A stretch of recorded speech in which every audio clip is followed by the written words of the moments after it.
Vores responsartikel hedder Målforståelser og tager udgangspunkt i en kvalitativ undersøgelse, der også allerede har været perifært omtalt af, hvad lærere forstår ved mål. Den reflekterer samtidig også vores egen optagethed af, hvad mål egentlig er, og hvad det gør ved undervisningen og ved de fag, som vi repræsenterer. Rune er lektor i matematik, og jeg er lektor i dansk. Undersøgelsen viser, hvilken betydning forskellige målforståelser har og får for lærernes didaktiske arbejde. I undersøgelsen tegner sig 2 billeder, og selvfølgelig også en masse mellemvarianter. I det ene billede forstår lærerne mål som endemål.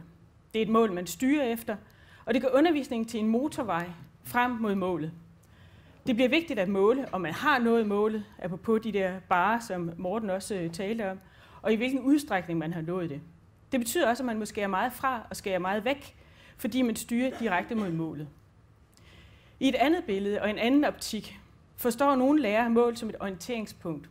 En lærer beskriver det som en knappenål, der bliver sat ned på et kort, for at man har noget at navigere efter og orientere sig efter. Målet giver i denne forståelse retning, fordi man ved, hvad man sigter mod, og det gør, at man kan være langt mere fleksibel i sin undervisning, og man kan tillade faglige og fagdidaktiske afstikkere. Der er så stor forskel på, hvad mål er, hvordan mål forstås, og de forståelser får betydning for den måde, man tilrettelægger undervisningen på, og for den måde, man forstår sit fag på. I replikken præsenterer vi 3 overordnede perspektiver på mål, hvor vi nu vil diskutere meget kort de 2. Det bliver henholdsvis et almendidaktisk og et uddannelsespolitisk. I undersøgelsen er det også tydeligt for os, at lærerne knytter deres målforståelser tæt til undervisningen. De er optaget af, hvad mål gør for ved deres undervisning, og giver ikke i denne her undersøgelse i hvert fald udtryk for at have blik for, at kravene om læringsmålstyring og opstillet resultatmål for folkeskolen også handler om styring af skolen, og at de altså derved bliver sat i et krydspres imellem styring, udefrakommende styring og det, de vil med deres undervisning. Men det kommer vi tilbage til. Når vi kalder det ene perspektiv for et almendidaktisk perspektiv, er det ikke det samme som at sige et almendidaktisk perspektiv. Et almendidaktisk perspektiv dækker over forskellige målforståelser og viser sådan set, at målbegrebet på mange måder suger de pædagogiske og fagdidaktiske forskelle til sig, og samtidig slører dem, fordi vi snakker om mål som om, at det er entydigt, hvad mål er. Inden for en rationelt orienteret mål-middeldidaktik, som vi kender især fra den amerikanske curriculum-tradition, har der været fokus på, hvordan mål kan bidrage til at styre og kontrollere elevernes læring. Elevernes læring blev betragtet som observerbar, kontrollerbar og forudsigelig. Didaktikken blev betragtet som et redskab til at planlægge og kontrollere den praksis.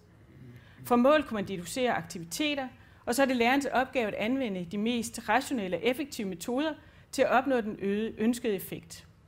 Derfor spiller test og evaluering en helt central rolle, både som kortlægning af læringsforudsætninger, så man kan få den effektive tilrettelæggelse, og som vurdering af målopfyldelsesgrad. Mål bliver sat for eleven, der betragtes som et formbart objekt.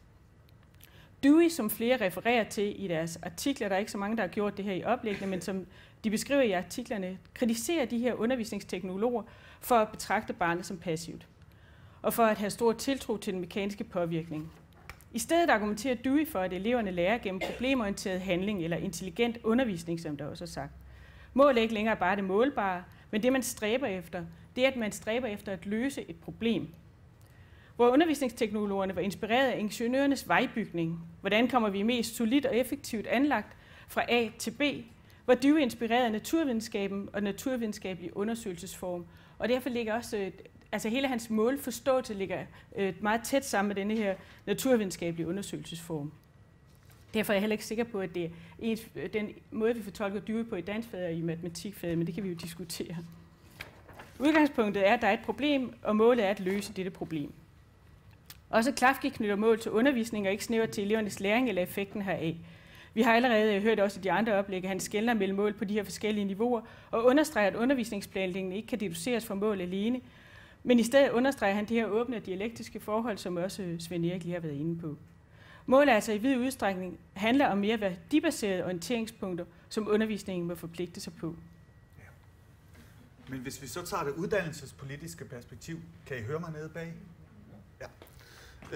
Hvis vi tager det uddannelsespolitiske perspektiv, så var Ane blandt andet inde på, at der er rigtig mange internationale tendenser, hvor der er fokus på effektivisering, accountability og evidens, og de har altså også input i forhold til den måde, lærer ser mål på.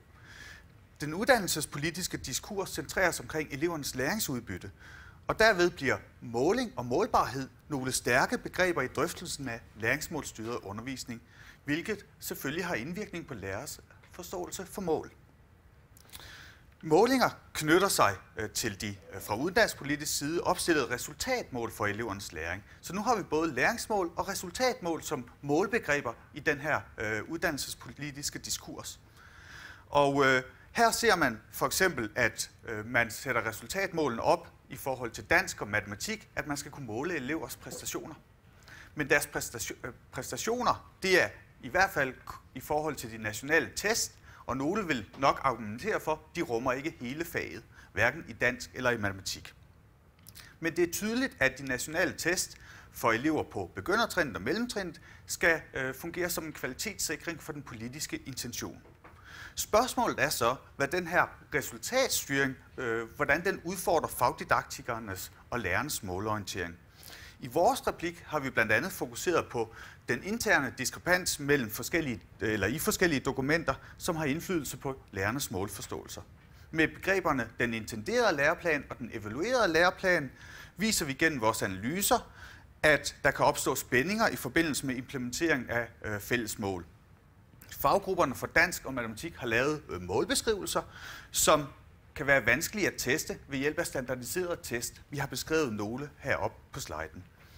Ved at gøre disse formuleringer til bindende nationale mål, bliver den uddannelsespolitiske diskurs præget af en dobbelthed, som lærerne skal forholde sig til. De kommer til at bevæge sig i spændingsfeltet mellem tydelige målbare færdigheder og mere brede kompetencer og færdighedsmål, der udfordrer handleberedskabet. De nationale test udgør den evaluerede læreplan for lærere på begynder- og mellemtrinnet. Når styringsmekanismer som nationale test anvendes, kan det være med til at kompromittere betydningsfulde elementer ved et fag. Når målbarheden bliver styrende for undervisningens mål og indhold, bliver mål også noget, lærerne styres af, og ikke noget, de styres mod. Som både Jeppe og Morten var inde på i forhold til målpilprojektet, hvor Dorthe og jeg også deltog, der mødte jeg for eksempel en lærer, der målrettet fokuserede sin undervisning på de nationale test, hvor eleverne i cirka en måned skulle træne til testen. Læreren havde erfaring med, at så ville eleverne klare sig bedre. Det vil sige, at vores analyser og det her eksempel, det viser, at det er nærliggende for lærere at fokusere på elevernes præstationer i forhold til test, og ikke i forhold til helheden i fællesmål.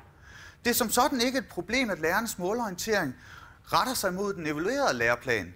Problemet opstår, når der er en diskrepans mellem den evaluerede og den intenderede læreplan, hvilket også er noget, Dolin præsenterer.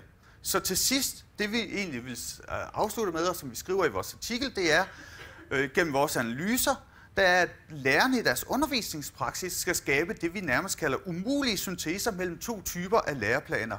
Lærerne skal kunne agere i spændingsfeltet mellem politiske og didaktiske intentioner, hvor flere af hovedoplæggene giver indblik i, hvordan man fra et fagdidaktisk position kan omtolke og didaktisere målbegrebet, men de giver ikke rigtig svar på, hvordan lærere skal håndtere den politiske styring i forhold til de fagdidaktiske intentioner.